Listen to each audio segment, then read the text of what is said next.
In May, I took and passed the NBCOT exam, and it was by far the most stressful experience of my life. Using tools to study helped me direct my focus and get a sense of how I was doing. I'm a big fan of practicing recall and doing practice questions, so the main tool that I used to study for the NBCOT was TrueLearn, who are supporting this video. In this video, I'm going to do a deep dive into every single aspect of TrueLearn for the NBCOT. I'll give the specs whether you're taking the OTR or the OTA exam. I'll share my thoughts and also the specifics on how I used TrueLearn to study, including what I wish I would have done differently. Let's start by talking about what TrueLearn offers. TrueLearn is a study platform with question banks specifically for exam preparation. No matter what test you're taking, you'll receive a full performance report to help identify your strengths and weaknesses so you can spend your time prioritizing what you need to most. The reason that I liked TrueLearn so much was the explanations that they provided. Every single question has a detailed explanation of incorrect and correct answers that clearly and concisely break down why an answer was correct or incorrect. The explanations and questions are all supported by references to authoritative textbooks, journal articles, and guidelines. And the bonus part is they're all cited, so I used a few to dig deeper into topics that I was maybe not as sure about. There's also a TrueLearn mobile app so that you can study on the go, which is a busy gal. It was nice to do a couple questions while in the car as a passenger princess, and then review them more thoroughly when I was home during dedicated study time. Now let's talk about the specific NBCOT exams, because TrueLearn does have an option for OTRs and OTAs. The OTR study pack has over 1,800 NBCOT style practice questions, and this includes the scenario-based items just like on the real exam. You can also further your understanding of complex topics with one daily mnemonic from Picmonic. I still remember Phelan's test for carpal tunnel because of the Jimmy Fallon mnemonic. If you know, you know. For the OTA exam, you get 1,000 practice questions that follow the NBCOT CODA blueprint, so you get the realistic exam experience. And for those complex concepts, you have 683 high-yield images and tables in the explanations. So that's kind of TrueLearn in numbers and data, but let's talk about what I thought about it, because I used this to study, and spoiler, I did love it. The biggest thing was that the explanations on TrueLearns for the right and wrong answers were the most thorough that I came across in any study set. Not only did it give you an explanation of why an answer was right or wrong, but it gave you like a little cheat sheet on the topic for every single topic, which allowed me to study a wide variety of things just by doing these questions. I really like that you could customize each mini test, so you could change the number of questions, have it be a timed or untimed test, and you could even switch it to what they call tutor mode, which allows you to see the answers to the questions immediately after you answer the question instead of waiting till the end of the test to review them all. You could change whether you wanted the questions to be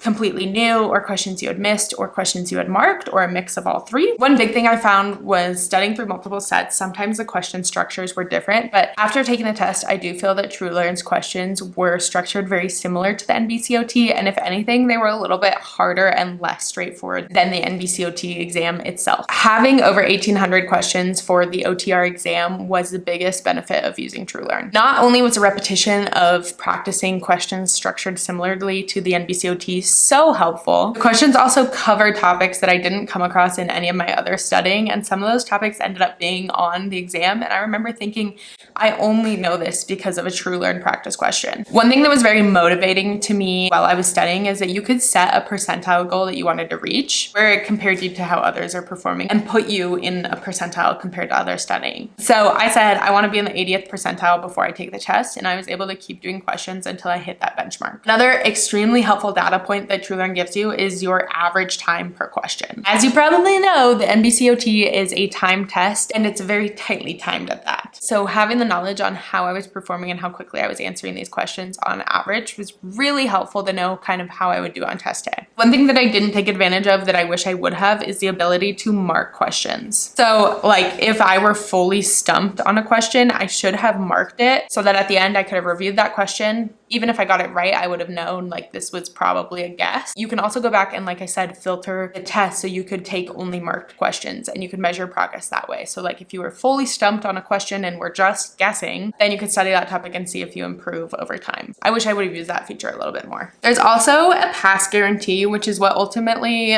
made me decide to sign up for TrueLearn as a whole, because I figured I would spend the money up front and ideally pass it on the first try, because I spent a little extra money money on tools rather than have to spend a lot of money on a second attempt plus more tools. But having the pass guarantee made me feel comfortable because I knew that if for some reason I didn't pass, I could still use the tool even if it expired. Overall, I credit passing the NBCOT exam to my hard work, but that was all facilitated by the learning and practice that I was able to do with TrueLearn. It was my main study tool, which is why I was very excited to have the opportunity to share it with you all in more depth. So how exactly did I use TrueLearn to study? Because it can feel overwhelming to have 1,000+ questions to be trying to get through. I made it a goal to do every single question at least once. I gave myself about 2 months to study, but I wish I would have had a little bit more time to slowly go through the TrueLearn set because ultimately I only ended up seeing each question one time and I didn't have time to go back through the ones I missed. What I would do is I would take a test and then I would study the questions that I got wrong because I figured if I got something right, then I didn't need to study it. A lot of times I found that I missed a question because I either misunderstood or had never seen a topic before. So I would read the explanations, take notes on the information that I didn't know, make flashcards, and study that. It also would happen occasionally that I would miss a question because I misread or misunderstood the question. Usually words like best or what would you do first were really, really tricky for me because usually there's more than one answer that is good. So I really found the explanations on why the answer was correct or incorrect helpful for those and to improve my skill with those kinds of questions. I did anywhere from 15 to 100 questions a day, and I don't usually have an issue with test taking timing, so I did the untimed version in the regular test mode and I would review all the answers at the end. Doing this helped me practice a lot of questions, which allowed me to see a lot of content, but it also helped me build my endurance for test day, which was really important because I hadn't taken a 4-hour test since probably the SATs 7 years prior. So that was kind of my strategy for using TrueLearn. Let's jump in and do a question together so that you can kind of see the flow of things. This will be fun because I'm currently practicing OT and I haven't studied for the NBCOT in a couple of months. A client is being seen by an OTR for evaluation following DVA. The client has significant difficulty with self-feeding and grooming and is observed to only utilize items or eat foods that are presented on the right side of the body.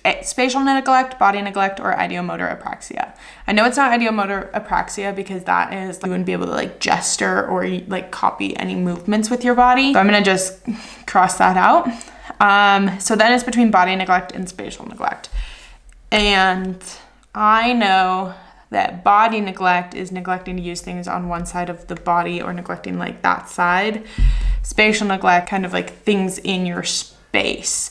So because he's having difficulty specifically with self-feeding and is observed to only utilize items presented on the right side of the body, this is kind of my key that it's spatial neglect because he's not using things that are on the right side of the body. So let's see. It is spatial neglect.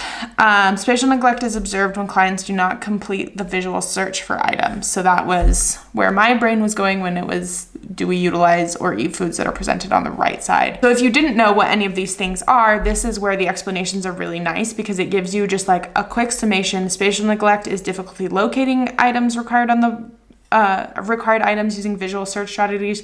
Body neglect is only managing one side of the body.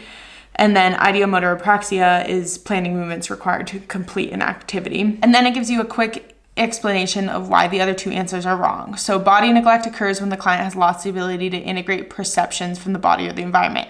The client neglects the other side of the body. In this case, the client does not demonstrate neglect regarding the body, rather the items required to complete the task. So that really sums up why it's not body neglect, but it's spatial neglect. And then it goes into why ideomotor apraxia is wrong. Like I mentioned, it does cite more information. So if you really weren't understanding their explanations or you wanted to learn more about any of these topics, you could dive into this article to understand a little bit more. I think the biggest thing that TrueLearn offers is a really thorough and detailed explanation where from this you can learn the topics that you didn't understand and you can also understand why one answer is more correct than another, and that is huge for your studying and learning because then you just get to take that and apply it to the next question and get more exposure to topics. Hopefully this information was helpful for you as you're trying to decide what study tools to use. I think this was a thorough deep dive both into what TrueLearn is on the numbers side as well as my experience with it. So if you're thinking about trying TrueLearn for yourself, you can use the code Sandra15 or the link down below to get 15% off a 90-day or longer subscription. So hopefully that makes it a little bit easier for you to dive into TrueLearn so that you can have success on your exam. Good luck, you got this, you're gonna crush it.